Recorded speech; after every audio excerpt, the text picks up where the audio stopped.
Welcome to the World Storytelling Cafe.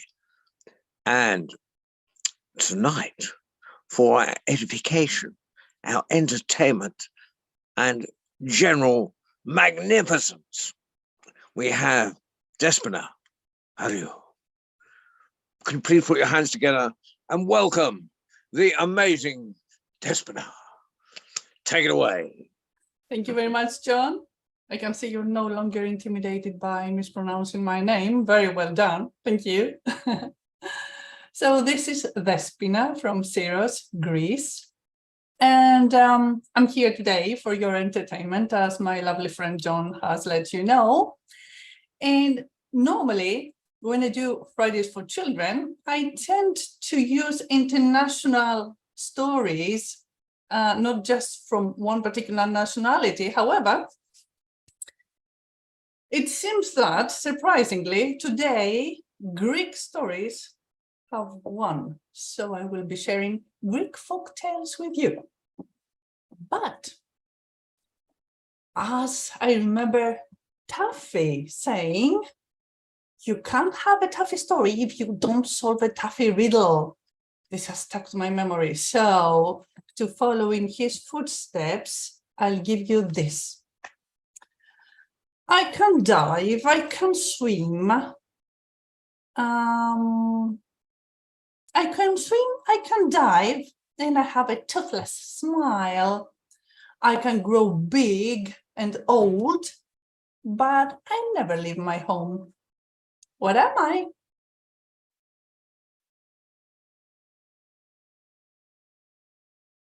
Swim, I can dive, toothless smile. No teeth, toothless.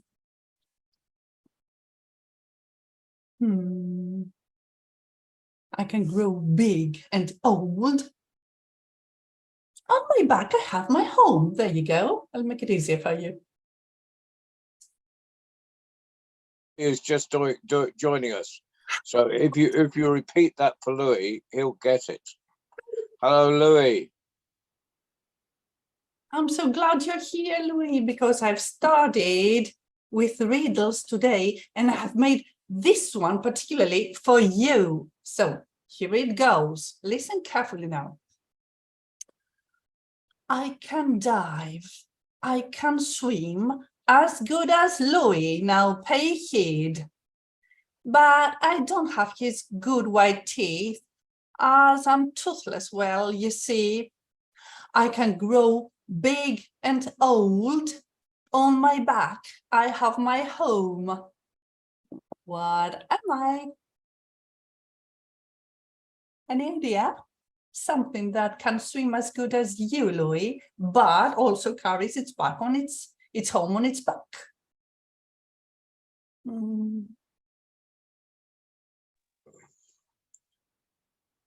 Turtle. Yay, well done. Whoa. It's bravo. So here's how our story begins today, because you see, in that particular Greek island called Kassos, once there lived a fisherman. As it was his custom, having no other family, he had to fend for himself. So this is his routine. He would wake up in the morning, he would go to fish in his boat. He would row, like John row, towards the middle of the sea, and where he knew the fish were good, he would stop, he would throw his net and wait. And when it was time, because fishermen, I don't know how, magically they know when it is time, he would pull the net back up on the boat.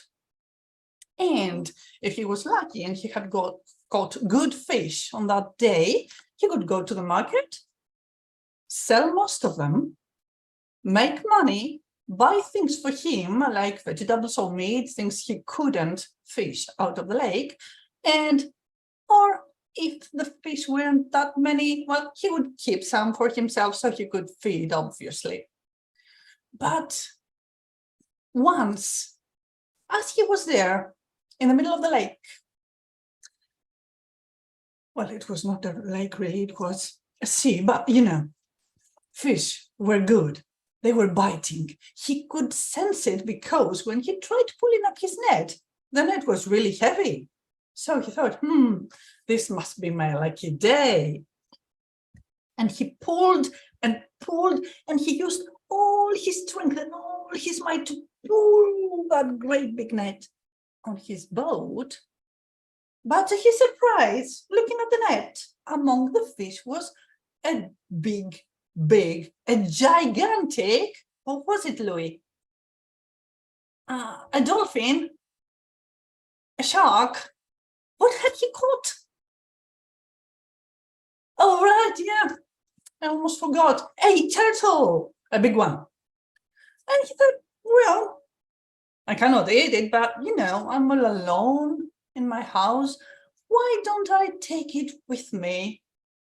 Perhaps it would keep me some company, lonely as I am. So he didn't think twice. He just got the thing with him. He rode back to the beach. He took hold of his net with the fish and grabbed the turtle underneath his arm and walked home. And once he got there, he let the turtle go, and the poor thing, finding itself in an unfamiliar environment, and just hurriedly ran for a turtle underneath the sofa and hid there. And the fisherman forgot all about it. He took hold of the net and he took the fish out, and he kept a small part for himself to cook later that night, took the rest and went to the market to sell them. Now, when the fisherman was gone and everything was quiet in the house, out of that gigantic turtle shell came a girl. He looked to the right, she looked to the left.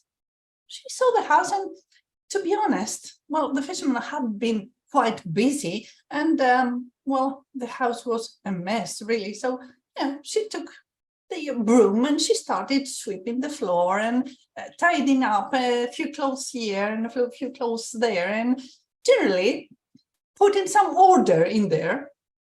And when she was done with the chores, she opened up the cupboard, because back then, Louis, people did not have fridges. They had this cupboard where they put the food to be consumed later on the day. So she opened up the cupboard and she found the fish inside. She took the fish and she scaled them, she cleaned them, she gathered them, and when they were ready, she put them in a pan and she fried them. She ate one herself and left the others in a plate inside the cupboard. When the fisherman returned home that night, with a little bit of money he had made from the fish he sold and a little bit of meat he had purchased with his profit, he went straight inside. He didn't look to the right or to the left because he was so tired from a hard day's work. He went straight to the cupboard because he knew he'd have to clean the fish and fry them, and so he could eat something. But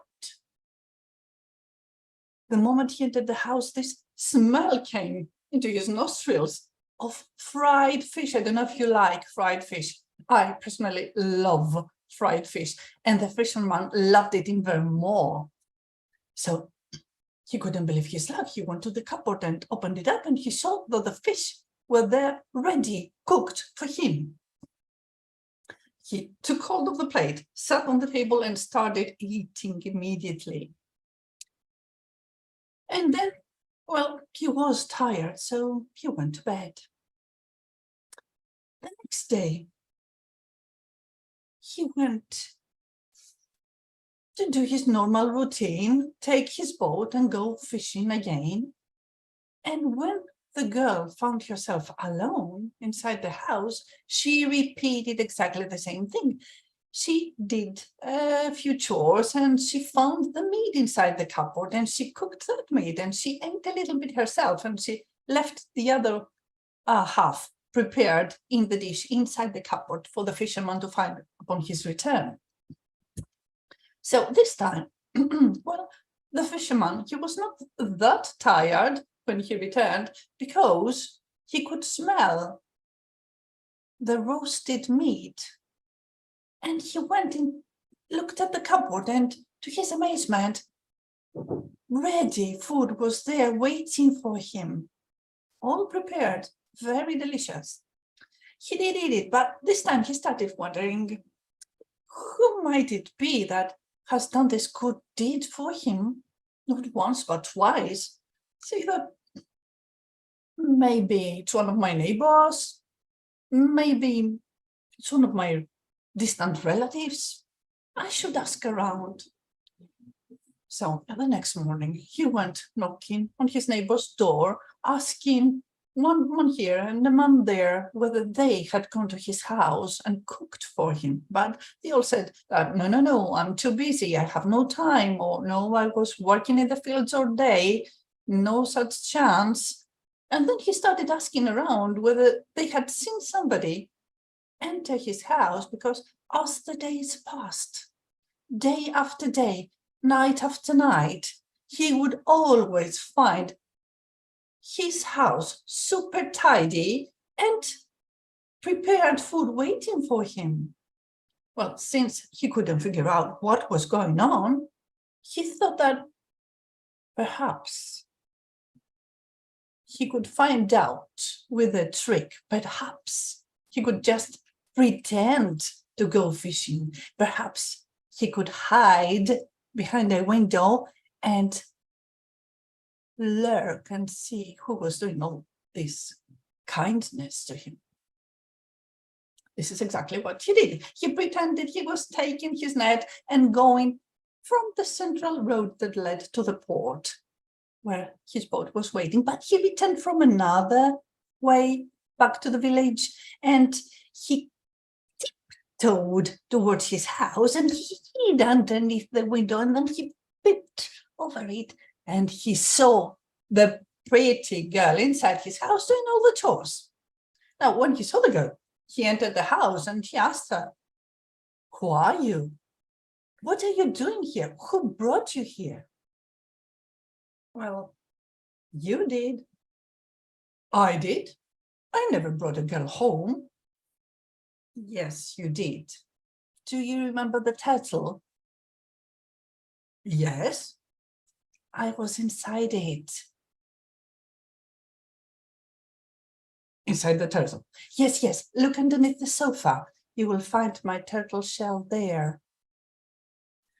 He looked underneath the sofa, and indeed he could see it, and he pulled it out, and he said, "Well, if this is where you've been hiding, I should throw it in the fire and burn it so you don't hide anymore." No, she said, "please don't burn it. Maybe I'll need it again in the future." "Look," he said, "if you want to stay here at my home with me, which I think you do, I think you should trust me enough to get rid of the hiding place. It's up to you. You decide. If you want to stay with me, we have to burn the shell." Well, she thought, not very long, because she did like it there. She liked the fisherman. She liked the fish he brought. And it was obvious that he needed a helping hand around the house. And, well, he was kind. So she finally conceded, and together they took hold of the big turtle shell, and together they threw it inside the fireplace into the hearth and watched it burn, holding hands. And they started living this simple, loving life. But when the fisherman was off, when he was away fishing, an old lady used to pass from outside the house, and the girl, she was very nice. She saw her passing and she called her inside, and she gave her a little bit of fresh water, and if she had cooked something, she would give her a bit of snack or a little food. But even though the girl was both pretty and kind, that old lady, she was anything but. because she kept eyeing the girl and thinking that this one's too good looking for a mere fisherman to have.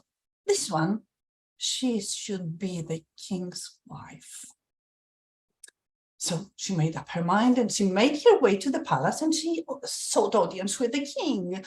And of course, at first, the guards laughed at her with an old crown worn with the king. You go away, you. But she was making such a big fuss that in the end, the king himself went outside to see what was going on. So out of curiosity, mostly, he admitted her. As soon as they were left alone inside the room, inside the hall of the palace, she started biting his ear. It's the fisherman. He's got a very, very beautiful woman. She should not be a fisherman's woman. She should be a queen. She should be your queen. You should get her. How can I get her if the fisherman has her? She's not mine to get. Well, you're the king. I mean, okay, if you want things to be fair, you can always ask for some deed to be accomplished. So, you know, you have an excuse. And she told him her plan. So the next day, the king's guards went to the village, grabbed the poor fisherman, one on each side, and dragged him to the palace. And they would not reply to his questions, and he was so anxious and so worried and wondering what he had done wrong, why they were taking him to the king, and what business did he have with the king. And then the king said, "They have told me about your woman. They said she's pretty enough to be a queen." "Well," said the fisherman, "I had not thought of it that way until now." "I tell you what," said the king, "listen, I'll put a wager with you if you are able to do what I ask. You can keep the woman, but if you cannot, I will have her. She will come here and live with me and be my queen. So here's what I need you to do." So the fisherman was left to leave the palace and return home. And on the way, he was crying. And when he got back home, his eyes were all puffed and red. And when the girl saw him, she asked, "What's the matter, honey?" "Oh, it's the king," he said. "He wants us to go and perform an impossible task." "What has he asked you? Tell me." "Well, he said that we should gather at the field, and if we manage to turn the sky into red velvet and the earth into green velvet, you can stay with me, but otherwise he will take you with him to the palace." Don't worry, dear, don't cry. Listen, I want you to go into the sea at exactly the same spot where you fished me when I was a turtle. And there you will ask for my mother. And when she comes, you ask for the almond and the nut I keep inside the chest. So this is exactly what he did. As soon as he found himself in the middle of the place where he was fishing, when he found her, he started calling out, "Mother-in-law! Oh, mother-in-law!" And what do you know? Up the waves came his mother-in-law. And I wonder what that mother-in-law looked like. Was she a woman? Was she a turtle? The fairy tale doesn't say. I'll just leave it up to you. You decide. "Yes, son-in-law, what is it?" she said. "It's your daughter, mother-in-law. Your daughter has asked me to ask you to bring me the almond and the nut that she keeps inside the chest." "Oh, wait a minute, dearie, I'll just get them to you," she said. And she was out of his sight into the waves, and a few minutes later, back on the surface, holding one almond and one nut in each hand, and these she gave to the fisherman, along with a present for my daughter, whom I have not seen such a long time and I miss her dearly. So the fisherman took the almond, took the nut, took the present, rode back home and gave them to his wife. Well, the first thing the girl did was open up her mother's present, obviously, and it was a dress that had all the night and all the stars embroidered on it. Go tell the king that we're ready. Tell him to gather all the people at the field on Sunday morning, because I want them to witness with their own eyes that we will perform the wager. Everything was arranged. On Sunday morning, the girl put on the dress, and if she was beautiful before that, she was tenfold as much when she put on that dress. And she did dress up the fisherman a little bit, so he looked, decent, and together they went to the field where everybody was gathered around waiting to see what was going to happen. In the middle of the field, the king, the aristocrat, his guards, waiting.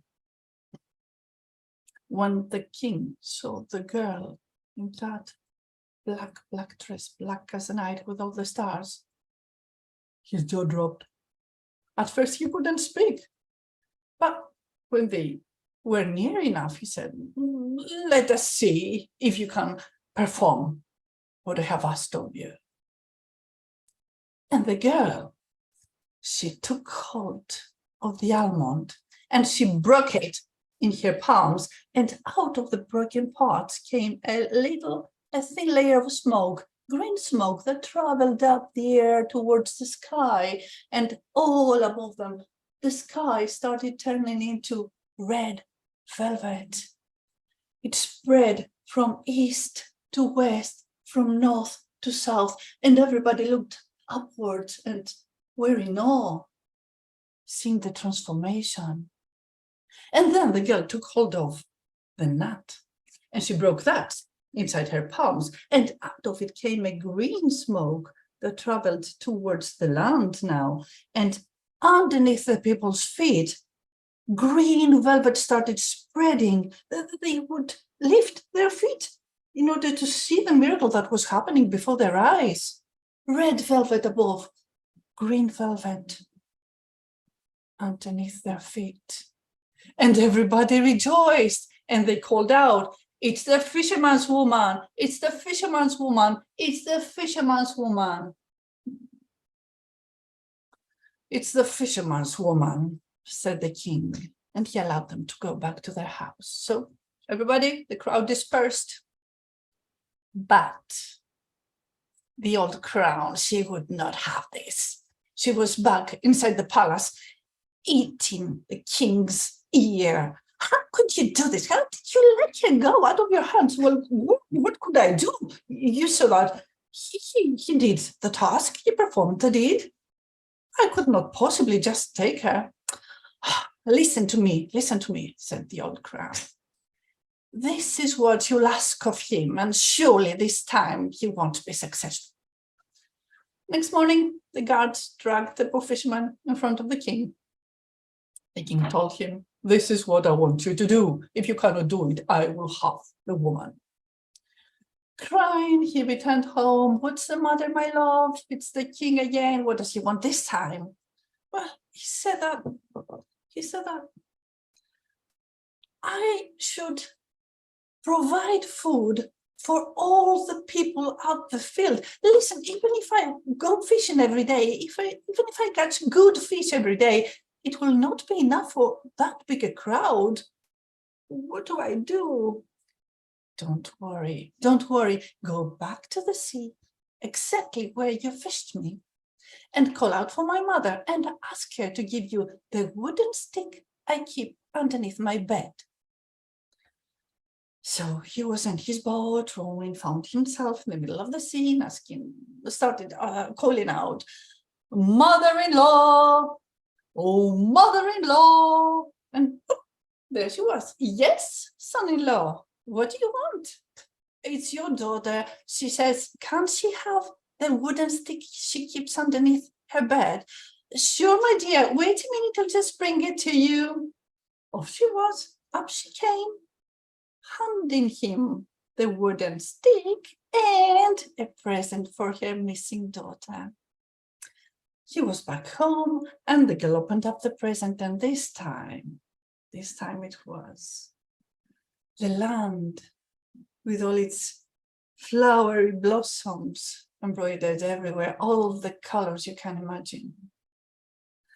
On the appointed day, they were down at the field, the king waiting, aristocrats, guards, all the people gathered around, rather hungry, I'd say. And there was a table in the middle that the girl had asked the king to put there, an empty one at that. And in front of everybody's amazed eyes, she took the wooden stick and she went to one side of the table and gave it a small hit, and out came another table next to it, exactly identical, only this one was covered in food. And then she went to that table's side and she gave another hit, and out came another table and another and another and another and another, until she made a huge circle in front of the people. And then she said, "I am ready now, you can eat." And at her clap, everybody moved, rushed to get a good seat, and they started eating all the food. There was anything you can imagine. There were fruits, there were different kinds of fish, and all kinds of game, and you name it, desserts and wine and orange juice for Louis if he was there. And everybody ate, and when they had their fill and they were rubbing their full bellies, the people remembered and started calling out, "It's the fisherman's woman, it's the fisherman's woman, it's the fisherman's woman." "It's the fisherman's woman," said the king, and they were allowed to return home.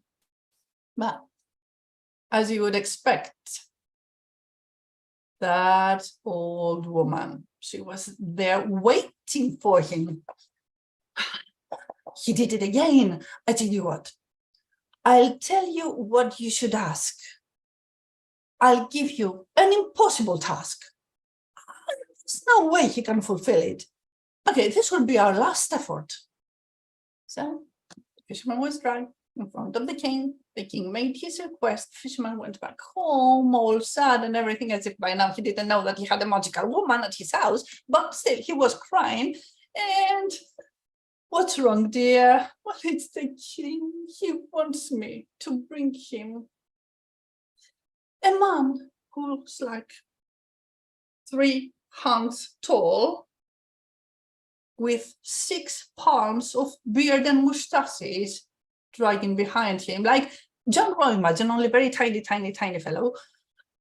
And that man should tell more lies than he does truth."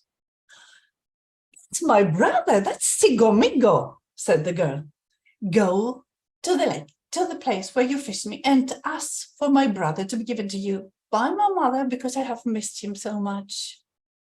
Inside the boat, rowing, "Mother-in-law, oh mother-in-law, yes, dearie, it's your daughter. She asks for her brother because she has missed him so much. She says, can you please spare Sigomigo to come and stay with us for a little while?" "Absolutely, dearie. Wait, give me a minute. I'll be right back with you." Down the waves, up from the surface, and she was holding Sigomigo, because he was so tiny, you see, in her hand, and a present for her daughter, of course. And the fisherman was back to his house. They were watching together, and the moment Sigomigo laid eyes at his sister, he called out, "Oh, sister, Sigomigo," she said, and they rushed to hug each other, but of course, he could not hug her, because if he did, he would hug her up to the knee, but so he jumped in her arms, and they hugged, and they rejoiced, and they cried, because they had not seen each other all this time, obviously. And they told Sigomigo exactly what the king had requested. "Don't you worry, you leave it up to me," he said. And the girl, she opened up her mother's present, and this time, the dress It was the most beautiful of all. It was as if she was wearing the sea itself, with all the fish and the starfish and the plants, and everything was embroidered on that dress. And she looked even lovelier than the previous times. And the king, he was almost drooling when he saw her in the field that day, holding Sigomigo's hand on one side, her companion, the fisherman, holding the other hand, and together they brought Sigomigo there in front of the king. The king opened up his eyes. "What is this?" he said. "Are you addressing me, sire? It is I, Sigomigo," said Sigomigo. "What are you?" "I am myself, sire." "And what do you want?" "I want to tell you a tale." "Do you want to hear a tale, my lord?" "Yeah." "Even though, in order to be a good king, you must choose your consultants wisely, even though you should be careful whose words you allow to enter your mind, well, I think that all kings, all kinds of kings, the good ones and the not so good ones, they would enjoy a good story." So the king said, "Yes, of course, do give us a tale." Sigomigo started saying that. "When my mother was pregnant to me, she was in labor and she wanted to give birth to me, but they couldn't find the midwife. And I went around asking, 'Where is the midwife? Where is the midwife? I need to be born.' But they told me that the midwife was up in the heaven where the great mother was giving birth, and she was quite busy. So I looked upwards and I said, 'How can I get up there?' And then I looked inside my pockets, and there was a bean. And I threw the bean, and it fell on the ground, and it went underneath the ground, and out of the ground came a little sprout, and it started getting bigger and bigger and growing until a huge beanstalk was going all the way up to heavens. So I started climbing. I took hold of one leaf, and then another, and then another, and then another, and soon I was up in the heavens. And there I asked, 'Where is the midwife? My mother is in labor. She needs to deliver me. Where is the midwife?' And she said, 'She's over there. The great mother is giving birth, but she's busy. You should wait.' But I wouldn't wait. And I went next to her and told her, 'Midwife, come quickly. My mother needs you. I need to be born.' But she said, 'Can't you see I'm busy now? You wait for your turn.' So I waited. And when the great mother delivered and the midwife was available, she came with me towards the beanstalk. She had a look downwards, but she said, I'm not climbing down there."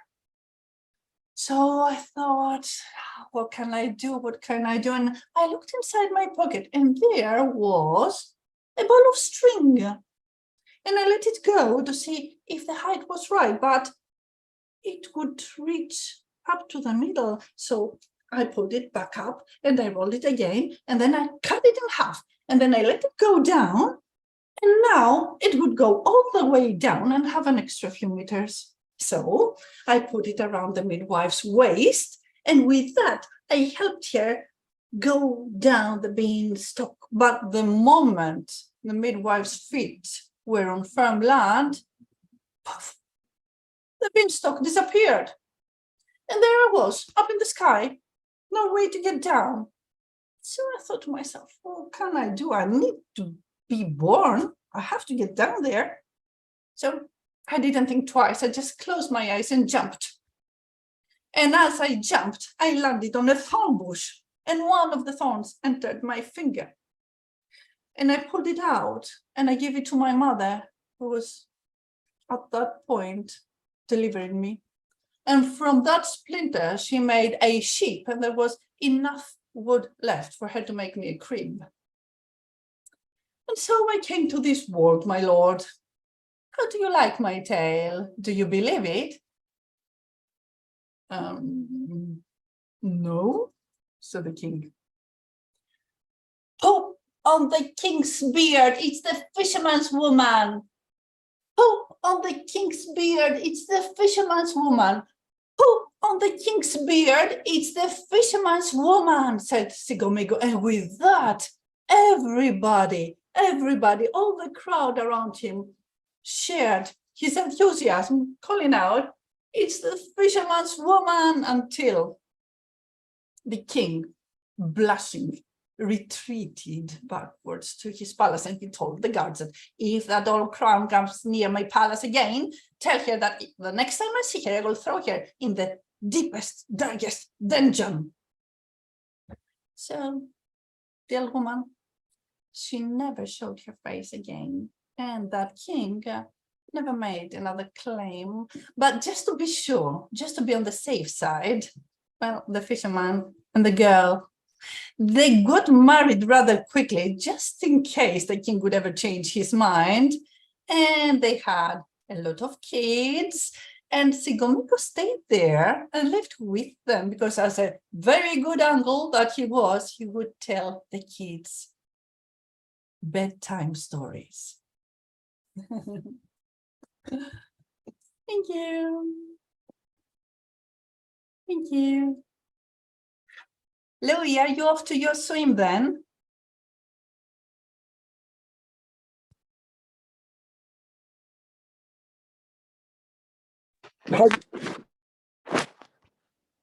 And here, are you going to swim now? Pardon? Are you going to swim now? Are you going to the swimming pool? Yes, I am in Oakham. Wonderful. Yes, I am. Enjoy your swim and do it Thank turtle you. style today. Okay. Great, enjoy. Thanks. So I have this other tale that, since Louise is here, I'd better start quickly. Now, in my little island, we have these small animals that are really, really cute. I like them so much. And allow me a second, please. I want you to guess what kind of animals they are by solving this riddle. Here it goes.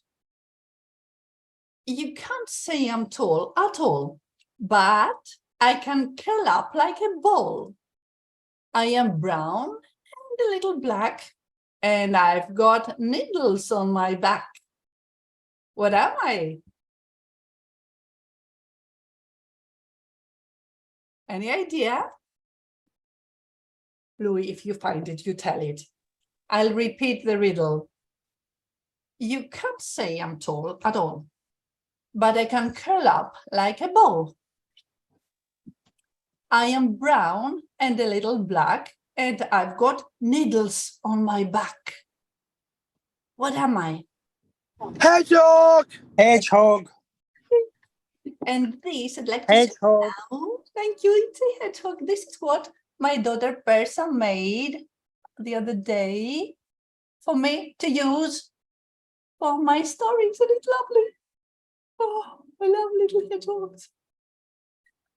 So you see, back in the day on my island, the devil used to walk. He would walk around with an eager eye, looking for any kind of souls he could grab and take with him to the underworld.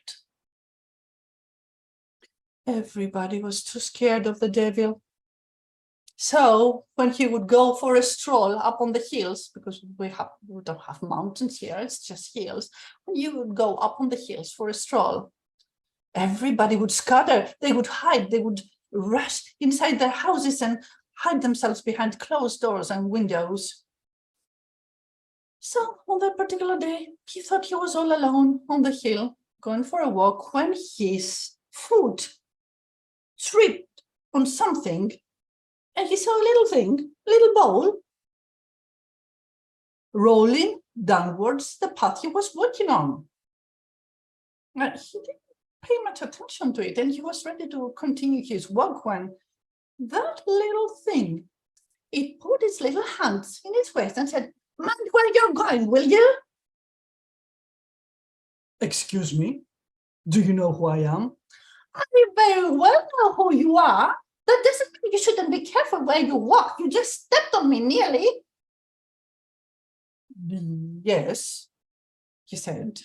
And then he started thinking, well, I would find myself a human soul. Maybe another kind of soul will do. And the devil said to the little hedgehog, I tell you what, why don't we put a wager's day today? Why don't we put a wager? I saw that you can roll quite fast. I myself am a very good runner. Why don't we have a race? A race? Yes, a race. Whoever wins the race will win. Well, for example, if I win, I will have your soul. What do you want if you win? If you win, you will never show yourself around this place again. So people can walk around without annoyance. Okay, why don't we do that? Not now. I'm tired. I need to have my beauty sleep. I will meet you here at dawn. At dawn? Now that little hedgehog, before that accident, she was making her way to the berry bush and she was thinking of all the lovely, juicy berries she was going to eat. But now she took a different path and she returned to the place where the plants grew and the trees. And she went that way because at one particular tree trunk, there was a little door, like this big. At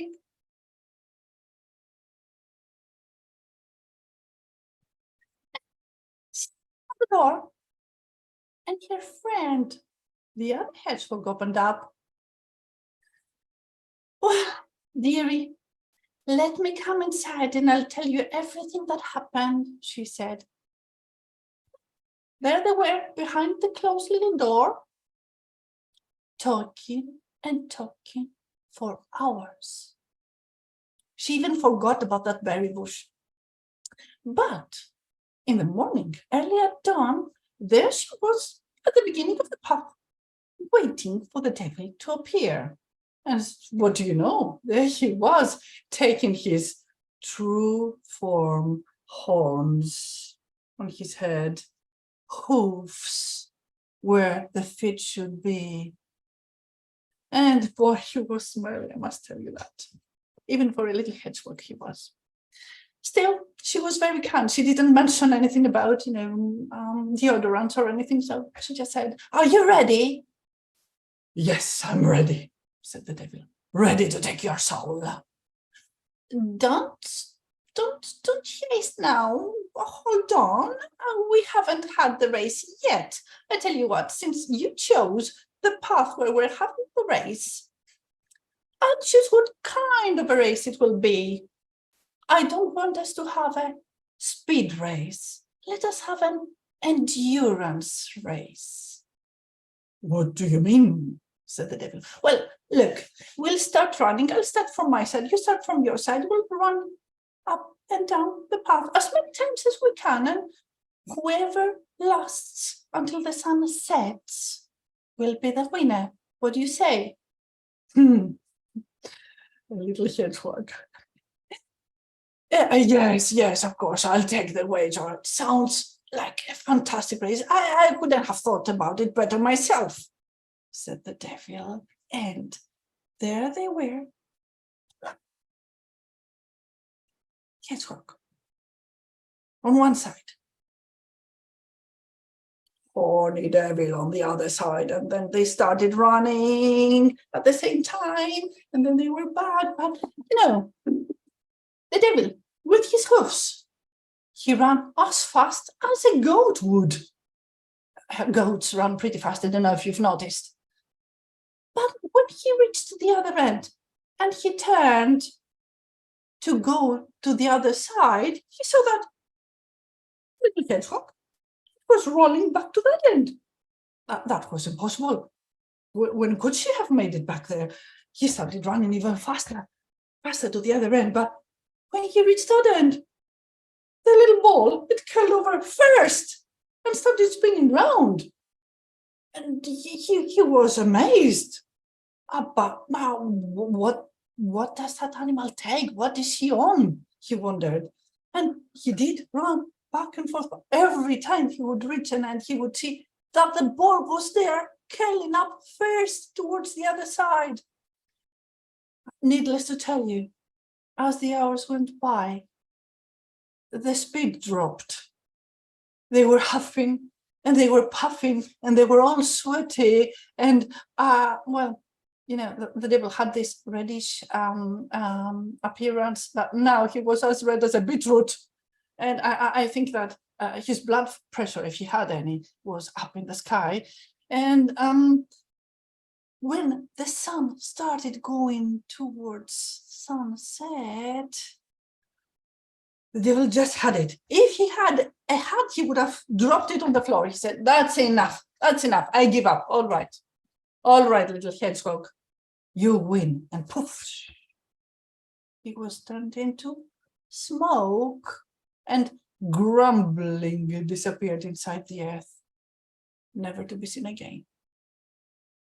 Now that little hedgehog, if she found her breath, she took the hand of her friend who had been running together with her all this time, and together they made it to the blueberry bush, where they had the best feast of their lives. I think there was no berry left on that bush.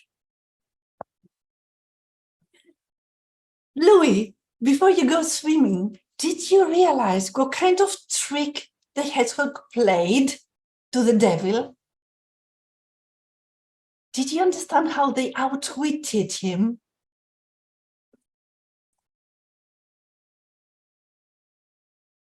No? Okay, I will explain. Look, so you have hedgehog on one side, yeah, this one. And he was curled up into a ball and running towards the other end where the devil was running. But as soon as the devil passed this one and he was running to that end, the other hedgehog started curling from the same side. And now, poor devil, he thought that it was only one little hedgehog, but actually there were two, one running from each side. Do you get it now?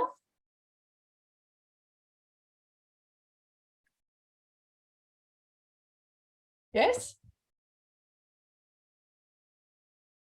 Go hedgehogs. And okay, I have. Well, that was wonderful. Yeah, it was, wasn't it? And you know what? We've never had the devil back here ever again since that story. Yeah, he's living in my flat. Oh, that explains it. That's where he went to. Well, John, the answer is obvious. Get yourself a hedgehog. I'll borrow a hedgehog or two. Yes. Despina, those were beautiful stories. Thank you. What a great night. And I tell you what we've got coming up. I'll do Fridays first. Next Friday is Claire Goddell. The Friday after that, we will be live from Glastonbury Festival. And Louis, we might, if we're lucky, get CBeebies on again to say hello, like we did last year. And then the week after, I believe, sitting north of the border, we have him live and direct on today. We have Michael Currens, he's waving. Brilliant storyteller, fantastic. So that's the Fridays for the rest of the month. What's coming up? We've got next Tuesday, we have our young international storytellers. My apologies to anyone who came to listen last week. We had, for the first time, it's the first one we've had to cancel because of technical difficulties, but just the whole internet in Marrakesh went down. So disaster, but So forgive us, anyone who came to that, or any young people, but it's up and working now, as has just been improved by our magnificent evening.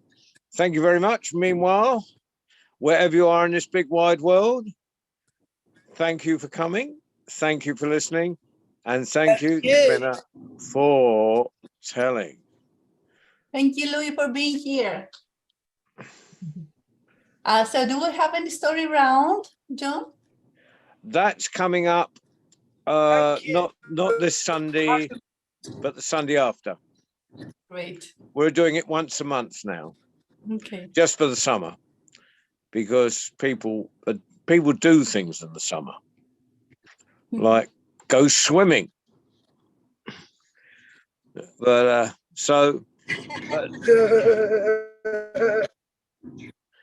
anyway, have a wonderful time, everyone. See you all next week, or see you next Tuesday or next Friday.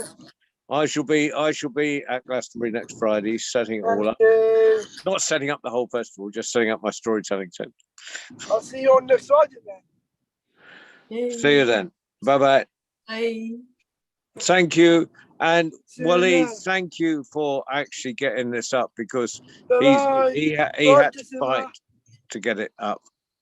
I love your story. Thank you.